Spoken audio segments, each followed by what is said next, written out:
नवासा रसूल सैयदना इमाम हुसैन अलैहिस्सलाम जब सन 61 हिजरी मुहर्रम उल हराम की 2 तारीख को करबला में उतरे तो आपने इस जगह का नाम पूछा तो बताया गया कि इसे करबला कहते हैं। तो आप सैयदना इमाम हुसैन अलैहिस्सलाम ने फरमाया कि ये जगह करबो बला वाली है।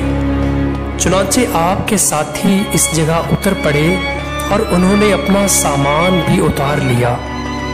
हुर और उसका लश्कर भी आपके बिलमुकाबल करबला के सरजमीन में ही उतर पड़ा।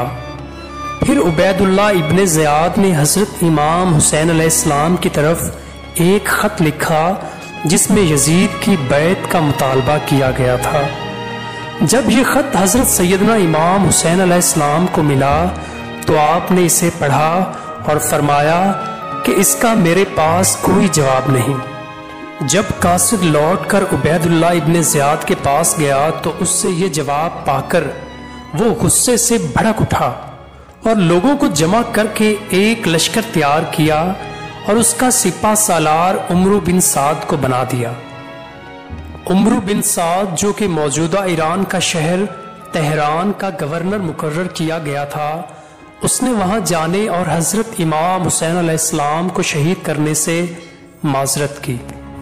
चुनाचे उस जालिम इब्ने ज़ियाद ने उससे कहा, या तो तुम वहां करबला चले जाओ, अगर नहीं जा सकते तो तेहरान की हुकूमत छोड़ दो और अपने घर जाके बैठ जाओ। उमरू बिन साद ने तेहरान की हुकूमत को पसंद किया और हजरत सैयदना इमाम हुसैन अलैहिस्सलाम से लड़ने के लिए फौज लेकर रवाना हो गया और इब्ने ज़ियाद फौजी दस्ते रवाना करता रहा, यहाँ तक कि उमरू बिन साद के पास 22,000 सवार और पैदल फौज जमा हो गई। ये तमाम लोग दरियाए फरात के किनारे पर जमा हो गए और पानी और हजरत सैयदना इमाम हुसैन अलैहिस्सलाम और इनके साथियों के दरमियान में हायल हो गए। इनमें अक्सर वही लोग हजरत इमाम हुसैन अलैहिस्सलाम से लड़ने के लिए आए थे जिन्होंने आपको खतूत लिखे थे और आपकी बैत की थी। जब हजरत सैयदना इमाम हुसैन अलैहिस्सलाम को यकीन हो गया कि अब लड़ाई यकीनी है तो आपने अपने साथियों को हुक्म दिया कि अपने लश्कर के गिर्द गहरी खाई खंदक के अंदाज में खोदे। चुनांचे उन्होंने खंदक खोदी और उसका एक ही दरवाजा रखा ताकि उससे गुजरा जा सके। अब इब्ने साद का लश्कर सवार हुआ और उन्होंने हजरत सैयदना इमाम हुसैन अलैहिस्सलाम और आपके साथियों का घेराव कर लिया और आपके साथियों को शहीद करना शुरू कर दिया। हजरत सैयदना इमाम हुसैन अलैहिस्सलाम के जानिसार एक के बाद एक करके शहीद होते रहे, यहाँ तक कि इनकी तादाद 50 से जायद हो गई। उस वक्त हजरत सैयदना इमाम हुसैन अलैहिस्सलाम पुकारे, है कोई जो अल्लाह ताला की रजा के लिए हमारा साथ दे, है कोई जो हुजूर सल्लल्लाहु अलैहि वसल्लम के घराने की मस्तूरात की हिफाजत करे। चुनांचे हुर बिन यजीद जिसका जिक्र पहले हो चुका है, अपने घोड़े पर बैठकर आपकी तरफ आया और अर्ज गुजार हुआ कि मैं ही वो शख्स हूं जिसने आप पर खुरूज किया, लेकिन अब मैं आपकी जमात में शामिल होना चाहता हूं। अब आप मुझे हुक्म दें ताकि मैं अब आपकी मदद में शहीद हो जाऊं। शायद कि कल क़यामत के रोज मैं आपके नाना जान की शिफात पा सकूं। फिर उसने उमरू बिन साद के लश्कर पर हमला कर दिया। फिर वो उनसे लड़ता रहा, यहाँ तक कि वो लड़ते लड़ते शहीद हो गया और उसके साथ उसका भाई, उसका बेटा और उसका गुलाम भी शहीद हो गए।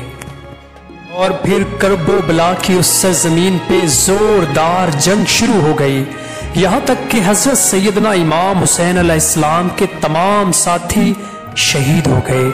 आपके खानदान वाले, आपके बच्चे, आपके भाई, चचाजाद भाई तक सभी शहादत पर फाइज हो गए। अब आप तन्हा रह गए तो आपने खुद लड़ने का फैसला किया। आपने अपनी तलवार अपने हाथ में पकड़ी और उनसे लड़ते रहे और जो भी आपके मुकाबले में आता आप उसे मार देते, यहाँ तक कि उन्होंने आपको जख्मों से चूर चूर कर दिया। आप पर चारों तरफ से तीर बरसाने लगे। और फिर शिमर اپنے فوجی دستے کے ساتھ آپ کے سامنے آیا اور آپ کے خیمہ میں موجود حرم کے درمیان میں حائل ہو گیا۔ آپ نے للکارا، اے شیطان کے گروہ، میں تم سے لڑ رہا ہوں، تمہیں گھر والوں سے کیا کام؟ عورتیں تم سے نہیں لڑیں گی۔ شمر نے اپنے ساتھیوں سے کہا کہ عورتوں پر حملہ نہ کرو بلکہ امام پر ہی حملہ کرو۔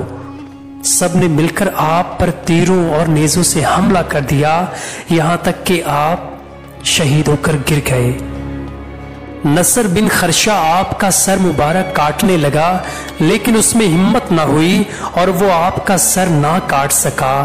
تب خولی بن یزید اترا، اس نے آپ کا سر مبارک تن سے جدا کیا۔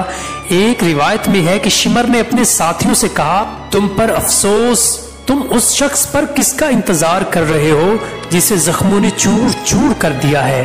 یہ سنتے ہی آپ پر مسلسل تیروں اور نیزوں کی بارش ہو گئی، یہاں تک کہ ایک بدبخت کا تیر آپ کے تالو مبارک کے آر پار ہو گیا اور آپ گھوڑے سے گر پڑے۔ شمر نے آپ کے چہرہ مبارک پر تلوار ماری اور سنان بن انس نے آپ کو نیزہ مارا۔ خولی بن یزید اپنے گھوڑے سے اترا تاکہ آپ کا سر مبارک تن اقدس سے جدا کر دے تو اس کے دونوں ہاتھ کانپنے لگے۔ اس کا بھائی شبل بن یزید گھوڑے سے اترا، اس نے آپ کا سر مبارک تن مبارک سے جدا کر دیا اور اپنے بھائی خولی بن یزید کے حوالے کر دیا۔ پھر وہ لوگ حرم نبوی میں داخل ہو گئے اور انہیں قیدی بنانا شروع کر دیا۔ بنی ہاشم میں سے 12 بچے اور تمام مستورات کو قیدی بنا لیا گیا۔ عمرو بن سعد اور شمر نے ایک گروہ کو حکم دیا تو وہ اپنے گھوڑوں پر سوار ہو گئے اور حضرت سیدنا امام حسن علیہ السلام آپ کے جسد مبارک کو گھوڑوں کے سموں کے نیچے رونتنے لگے۔